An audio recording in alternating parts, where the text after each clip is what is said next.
Welcome to another Develop Download.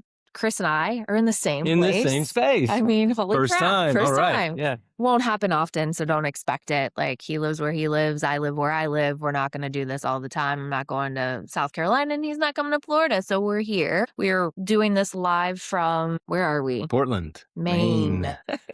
Not to be mistaken with Oregon. Yeah, we are in Maine. Yeah. Hence the sweater and a lovely May day. But we've been shooting the breeze in this room, and you'll hear the acoustics, I'm sure, just about professional development. So we are here at what we call the Hello CMO Mastermind retreat. They happen quarterly. So plug to Leanne Caruso and Michael for pulling this together. This is our third one. Third Yep. retreat together. Yeah. But that was more Let's Grow, but enough plugs on the Hello CMO stuff. But we've been talking a lot about professional development, right? Yeah. Like, this is something that we contribute ourselves to and attend, but we get a lot of value out of it. And we're trying to figure out, like, why more people don't invest in themselves, or why organizations, brands, franchisors aren't finding ways to help their development people learn more and educate themselves. So you may see us look at each other a lot because this is weird just to look into a camera, but the Develop Download today is just about professional and personal development as a franchise person. Thoughts? Tell me where your brain's at. What are you looking to get out of this? So why would a developer even want to do something like this? Like, invest in themselves? That's a great question. You know, we're sitting here talking about why we do it and the commitment that it takes and that we make to ourselves professionally, personally. I think this is the kind of event where you come to and you recharge your batteries, but you hear other people and you see other people recharging theirs, and they're sharing best practices and they're doing all these things. But, you know, we're like a really small group within this group,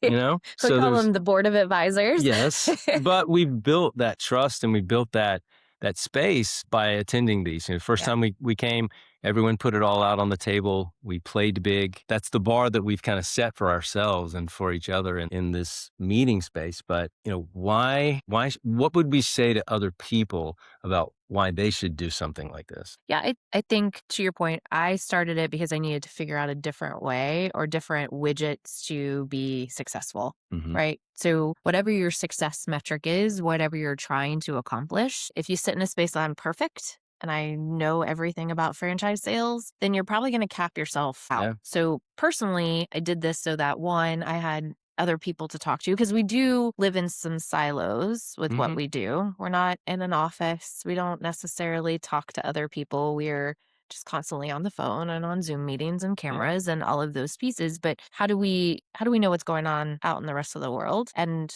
I find that I wanted to do this for that. Yeah. But how do other people, if you don't want to participate in these types of retreats, how are you learning to be better? No one's perfect. How are you learning do that? And I don't think there's a lot of resources out there for us, or we just sit so much in our buckets that maybe this is as good as it's going to get, and I don't want to be better. I can't be better. So I think for me, it was very much, how do I perfect my craft? And we've talked about this, and our group has talked about this of, is this a craft or a skill? And it's both. Yeah. Yeah, it's both. So with a skill, you can perfect your skill. With a craft, you can hone your craft.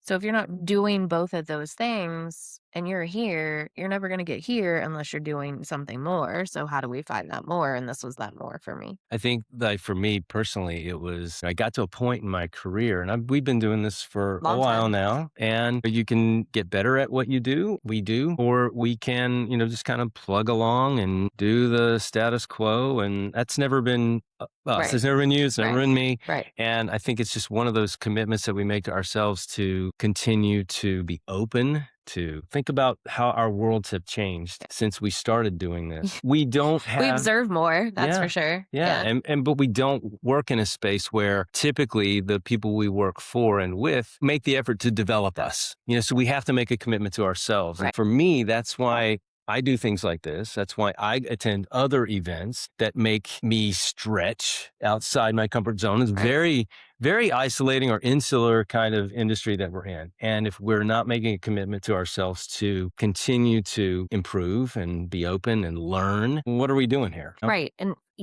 funny that we're talking about this now. So Chris just did a race, and we were talking about how much he trains to that. and so that you can better perfect your time. Yeah. It's kind of the same thing. How do you train at this and be better at this if you're living in a silo? Secondarily, I ran at some point. I am not running anymore. I am not him. I found that when you're in a race and you're running with other people, the adrenaline in which you feed off of others makes you Yeah. go faster, makes you go further. It kind of pushes you. And if you don't have a group of other like minded people, Yeah. like you would in a Yeah. race, you're not likely to push yourself as hard. Yeah. And we can set the bars in franchise sales, like, hey, you have to sell this many units, so forth and so on. But what if I want to be better at that, but it's not a numbers thing? It's more attention to detail. Maybe I'm missing something. Yeah. So in my head, right, this is much like running a race. I and others need the camaraderie and the adrenaline from others to Yeah. kind of remind you to like, hey, there's more to this, or I forgot these nuances. We both had a mentor that I always go back to. He would always tell me, like, when my pipeline was going sour, he would tell me, you're missing something from the script. And it's Yeah. not script following A, B, C. It's like you're missing the key element that you need to get out of this conversation because you didn't find value in it. Like, go back to the things that bring the value and you'll see that change. And I think with being in these group settings every quarter, Yeah. it reminds me, like, here we got the shirt that says do better, Do right? better. Like, do better, be in that. But we don't, as friend dev professionals, a lot of us don't have access to those things. How do we get, in your opinion, how do I get my boss, let's say my boss, Right. whatever this may be, how do I get my boss to contribute to the betterment of myself? Because I think a lot of employers are like, hey, I do that. Yeah. And then they're going to fly the coop and go somewhere else. And now I've lost that. But did you? Well, I mean, it takes a lot of courage to have that conversation, Like, though, yes. especially Yeah. with your employer. Yeah. It's like, hey, I'm saying a little bit of, I would like to learn more, but I'm also risking them perceiving that as I'm not. Loss leader. Yep. Yeah. And so I think that, I always position things around the strength of the relationship and building and learning and things like that. So an event like this, I'm positioning to a brand owner that I may represent or work with that, hey, this is a way for me to go out into the world, Yep. into the space, find out what other people are doing really well, find out what people are doing that is not working. Which is great, right? Yeah. Like you may think that you're doing all of these great things, come to find out. And we talk about working with brokers and consultants. I think we do a lot of that conversation too, is like, who are your people? What am I missing? And I think the thing that we also forget is like, now someone else knows about our brand. Not everybody knows Is about our brands. You know what?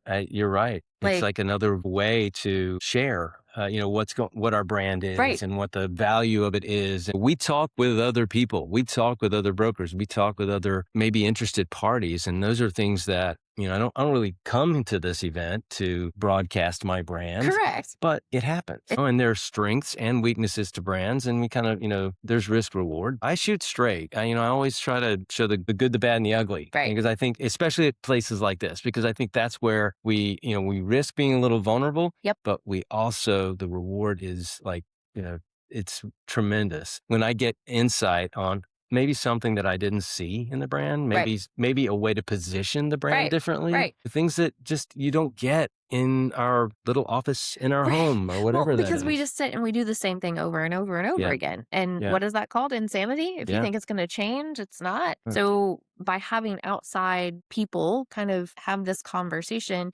there's really no judgment. But I still go back to there's not a lot of places for people that are in franchise sales. That's why we call it the Dvelop download. If you're in franchise development, the event we're at is heavy on the marketing side, and there's a small group of developers. And I think we've been batting back and forth, like why we know a lot of people and our colleagues are not invested in this, but maybe they don't personally have the ability to do that, like financially, because it is a financial outlay. But brands are not seeing the value in helping your salespeople to be better. Because God, if they had to invest $2,500 in you being a better developer and they get 3 more deals done, that kind of paid the cost. So maybe that's what our colleagues need to be able to do, is like figure out the math for the franchisor or the brand, and like, if you give this, I should be able to net you back this. Right. It's the risk reward, but you're not risking that I'm going to go away. I'm actually probably going to stay because I'm the generation like you invest in me, I'm likely to stay. I'm not going to go somewhere. Like, I'm not going to leave if you provide this training. I'm likely to stay with you because you are investing in Right. me. And there's a like little bit more of, hey, I want to stay. I don't want to leave because guess what? You're doing stuff to help me be better, me to secure my income and my future. Why not? Right. So, Well, I mean, I think that's one of the main reasons we created Develop. yeah. Is because, well, there aren't a lot of spaces like the one we're in, Right. and it's certainly not promoted. So I found out about this from an inside relationship, but still, she found out about it from an Yep. inside relationship. And Correct. so we need more of these spaces. Yep. And if we can make this commonplace and we can be the standard or we can be a part of a standard, why not? I mean, This has helped me tremendously, yes. personally and professionally. I feel a lot better about what I do. We develop from this. That's right. I That's mean, right. we came together and you see a need, fill a need for any of you Disney people out there. There's a need for more training in what we do. And Mm, people, there's the CFE program, which is yeah. great. Get your certification if you want it. Everyone will tell you their own personal opinions, but there are other training classes. But I think with Develop for us, it's really like, how do you perfect that skill? Again, how do you hone that craft? Yeah. And then how do you create a network out of it? Because we are not good alone. We are always needing others. Otherwise, there would not be multiple humans on this planet if Yeah. we didn't need each other. And it's funny, because, we talk about the we part of this, we do things, better together, Yes. but we're talking about this insular little role that we have. So we have improved our position and our place, not only in the Look, we're industry. doing this, and this Yeah, is so far outside yeah, our comfort zone. it is. It is. But, it's expanded our zone and it's expanded, the reach that we Yeah. have and our presence in the space in this Yeah. industry. And I think it's, another way we can welcome other people not only into the industry, Yep. but make those who are in the industry hopefully a little bit better. So I'm excited. This is good. It's Yeah. going to be a good couple of days. Our next Develop download might actually have some guests from Yay. our little group. That would be fun and exciting. So check us out at Develop Download on YouTube. You'll see these coming up once a week. And you don't want more than what you've got of us. Also, check out the Develop Academy. We provide inside training for salespeople. So if there's a brand out there, like I have a bunch of salespeople and I need them to get their skills kind of upped, give us a call. We have online training programs, all of the things. We even have a community. It's called Yeah. Develop Plus. So again, come to the website, Develop Academy, spelled differently than what you would think. So make sure you type it correctly. But I'm excited to be here with Chris this week. He's probably less excited about being with me, but here we are. It's the Develop Download, and we'll catch you next week.